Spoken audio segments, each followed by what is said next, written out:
Hey everybody, we're back at it. Episode number 14 of Maximizing Your Health and Wealth, Fitness and Money. Today we're going to do seated dumbbell curls. This is going to be an exercise that is going to shape your arms as well as build your arms. And I don't want anybody who doesn't want any like big, when it's funny because in the gym when people say, or trainers used to say, I want to build my arms up, everybody would assume that, oh my God, my arms are going to get big, I don't want big arms. Well, trust me, unless you're very genetically gifted or you lift a very particular way, you take certain supplements, you're not going to get bulky, huge arms. You're just going to have to trust me on that one. There are genetic limits to the human body. I know, again, that some of us would like to have bigger arms, and some of us would like to have toned, more shapely arms. And with these exercises, you can get both. The only thing that I was going to point out is previous episode doing the concentration curls. That one is absolutely working more shape just by the movement itself.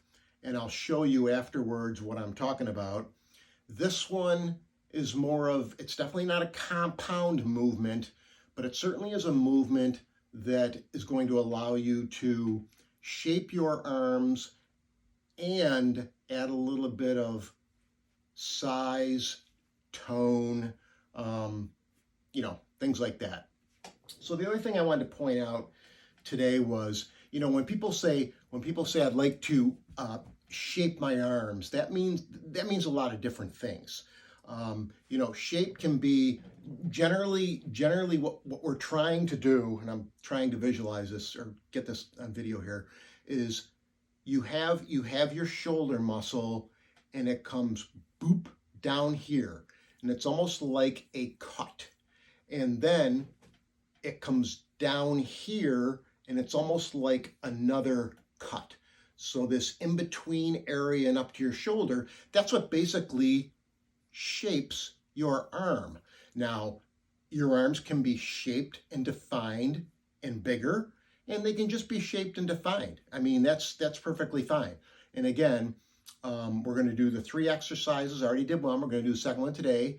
And the third one that we're going to do is going to be more for, very specifically for rounding a portion of your bicep. And I know this all sounds like super technical, and everybody's probably like, can't I just go in and go boom, boom, boom, boom, boom, boom? You can. You can go in there and do that. I can tell you it's going to take a lot longer period of time to get the results you want. Whereas if we just methodically go through the exercises and we do them correctly, and then when we put the workout together, like I said, we're always looking for maximum results, shortest period of time. We're going to try to work smarter and not harder. Okay? So the way that we're going to do this first exercise here is I've got my 2 dumbbells here. So we're going to have them at the side. We're going to grab the dumbbells. You want to make sure that your feet and your knees are together. Because if they're not, when we go to curl the dumbbell, you're probably going to hit the side of your legs. Obviously that defeats the purpose of it. So nice and tight. We want to have our torso in a lot of these exercises. We have our torso kind of rigid. As I've said in many other exercises, we don't want to be doing this and we don't want to be doing this. So when most people do this exercise, they do it like this. They're holding the dumbbells this way, and as they curl up, they lean back. Even if they come down, when they curl up, they lean back. We absolutely don't want to do that. We want to take as much motion from other parts of the body out so that we can just work the muscle group we want, which in this case, the only thing we want to move is right here. We don't want to be doing this because we're using other muscles, stabilizer muscles, in order to try to hoist the weight up. And again, that comes from just using too much weight, and that defeats the purpose. So we're going to start with the dumbbells down to our side like this. Elbows at this point. Again, we never really want to lock the elbows out, so we always keep that little bit of tension there without locking the elbows out.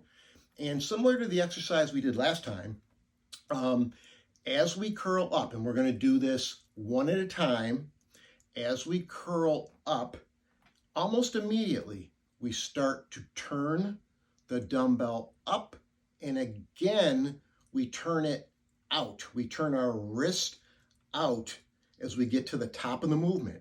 And the top of the movement is when you get pretty close to your shoulder. And then you do the opposite on the way down. We'll do it on the other one. Curl up, twist. In fact, when I just did that, supinating and twisting my wrist out, I completely felt it right in the belly of my bicep. And that's the way it should be. And down. So I'll do them the way that if I was doing a set, here's basically what I would be doing. So we're nice and tight here. We're not going to rock around. We're not going to do any of that stuff.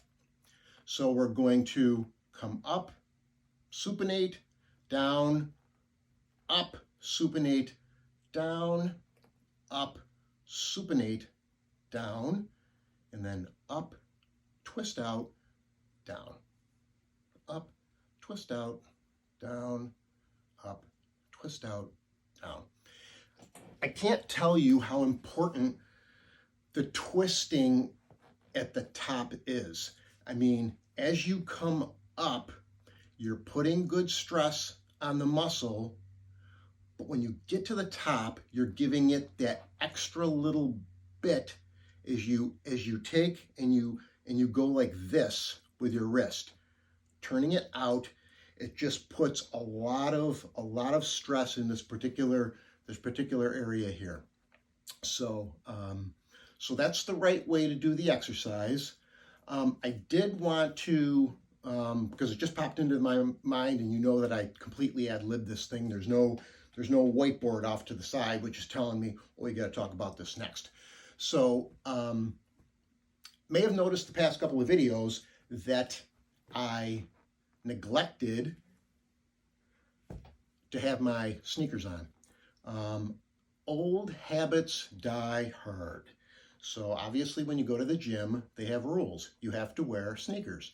You can't wear open-toed footwear. However, when you're working out at home in your basement, you can work out in whenever you want.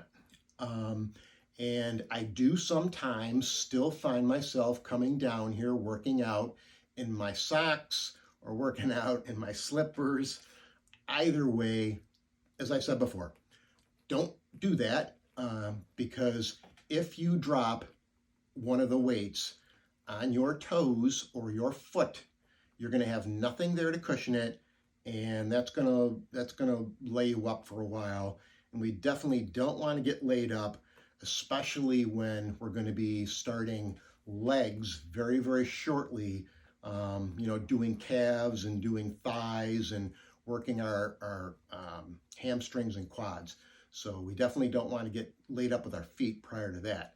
So that being said, let's talk a little bit about review. I like to do review up to certain points of important things we talked about, because there are some things financially that I put out there in posts, and when I do it, I just want people to understand and know that these things are out there. And maybe they say, I didn't know that before.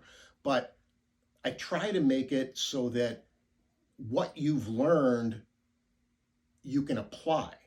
That's kind of the whole reason here, is to learn things, learn a process, and apply it. So what I hope that most of you have done, if you're already contributing, okay, let's separate this. Retirement accounts. And it doesn't matter whether in your 20s, 30s, 40s, 50s, 60s, retirement accounts. If you work for a company, if you work for the government or nonprofit, teacher, whatever, IRA, you work for yourself. There are things called simple IRAs and SEP IRAs for people that are self-employed as well, and we'll get into those at some point. Those are the major ones. What we want to make sure is that you are, if you can, contributing the maximum amount to get the match. Again, the match is like free money. The company that I used to work for used to give us 50 cents for every dollar we contributed. So if I contributed $100 over a given period, they would give me $50 up to a certain maximum percentage. So my company, it was, we will match anything 50 cents on the dollar up to 8%. So basically they were giving me 4% for free. And when I say for free, I mean for free. That is free money. That is an automatic return. And getting that free money is something that, you know, and everybody's situation is different. If you can't afford to put in the maximum amount to get the match, work toward it. Anything helps in order to get that free money, in order to get that match. And again, that's only going to apply to 401ks, 403bs, 457 plans, maybe some simple and SEP plans. It's not going to, unfortunately, it's not going to apply to IRAs because those are individual retirement accounts where you don't have a company or a municipality or a teacher's organization, you know, funding your retirement, so to speak. So, so want to make sure that we're doing that. The other thing is that I hope that maybe people have taken some positive activity on is if you have money sitting in those very, very low interest checking accounts or low interest savings accounts. I know people that keep like tens of thousands of dollars in their checking account or tens of thousands of dollars, and I'm just picking that number, in just regular passbook savings accounts. Again, we spoke about how that is like keeping money kind of under your mattress, and it's even magnified, like I said, when you have inflation that is very sticky and it still hasn't come down. So, you know, try if you can, either with your bank or your broker or some financial institution that you feel comfortable with, try to move some of that money that's not going to be needed immediately, move that into things like money market accounts, certificates of deposit, and other, you could even get into, you know, treasury bonds, municipal bonds. Of course, treasury bonds are, you know, funded by the government. Municipal bonds are, you know, your cities and towns and things like that. And then you have other types of bonds. They call them high yield bonds, junk bonds, but we're going to put those off to the side because those can be pretty risky and usually are. So, you know, I hope that you've taken those positive steps to try to get your money that's sitting there dead, kind of dead money, into something that is at least earning you some rate of interest to try to offset the inflation that we have going on. Again, inflation is really, really sticky. We don't know what's going to happen going forward. So the best thing that you can do is try to prepare yourself and put that money somewhere where it's getting some level of interest. What else did I want to talk about today? I think I wanted to talk a little bit about supplementation. And I'm not going to get into like specifics. You should be taking this, you should be taking this. You know, most people, if they eat really, really well, they might be able to get all of the nutrients that your body needs. Most people don't. I can tell you that, some of the, the thing about supplements is, unlike drugs that are, put through a lengthy process and they have to go through the FDA in order to get approved, supplements, not necessarily true. Those can be marketed by any company. They can kind of say anything. Sometimes they'll say on the side, NSP labs or some type of certifications to try to prove that they were put through some rigorous testing. Now, some supplements have been out there for a long time. Mainstream medicine hasn't really tended to embrace supplements. They are more so now than I think they ever have. Some of the ones that I can think of that have kind of been embraced more than others, might be fish oil would be a good one. Omega-3 fatty acids. Omega-3 fatty acids are super important to the body, super important in a bunch of different ways, which we'll go into. One of them is brain function, as well as other type of bodily functions. But omega-3 fatty acids are generally good and they're safe to take. But again, you have to worry about where did they come from, purity levels, things like that. Generally, they're safe. Some of the things that people take for their, if you have arthritis, there's chondroitin and there's, different type of osteoarthritis supplements that people take. Some of those are valuable. I would say vitamin D is a big one, especially for people that live in the Northeast and perhaps do not get the proper amount of sun, which is the way a lot of people get their vitamin D. If you're low on vitamin D, that will show up in blood tests, and it can affect a whole bunch of different bodily functions, as well as sometimes your mental outlook, for sure. People have probably heard of SAD, seasonal affective disorder, which happens to people that live in climates where it's cloudy most of the time, and I'm not generalizing, but it seems to happen. Mostly people that live in cloudy climates, don't get a lot of sun, winter months where the days are short. Vitamin D can certainly help out. In those particular. Magnesium's another one. Magnesium, really, really good, especially as you get older, for bone health. What happens is, as we age, our bones can get brittle.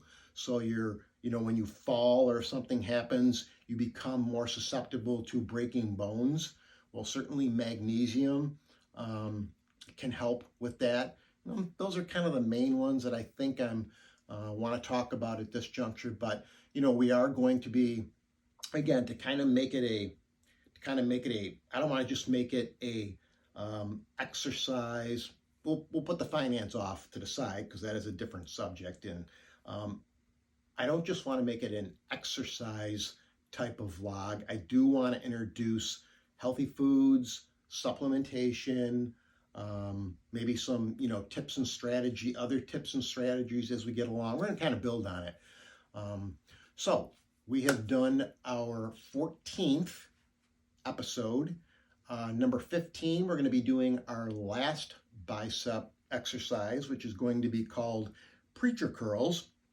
Now, for that one, you are going to want, if you have a bench, you're going to want to use it for preacher curls. If you don't, you can improvise with a chair or with some other type of furniture. You could probably use an ottoman, or, when you see me do the exercise, you'll be able to kind of figure out, hey, I think I can duplicate this exercise doing it on another piece of equipment, so to speak. We're also going to, at that point, probably work in some putting some exercises together, which again will be something that we'll be able to do that'll hopefully benefit us going forward. So everybody have a great day. Hit the like button, subscribe. Until I see you again. Again, everybody have a good day, and That's a wrap.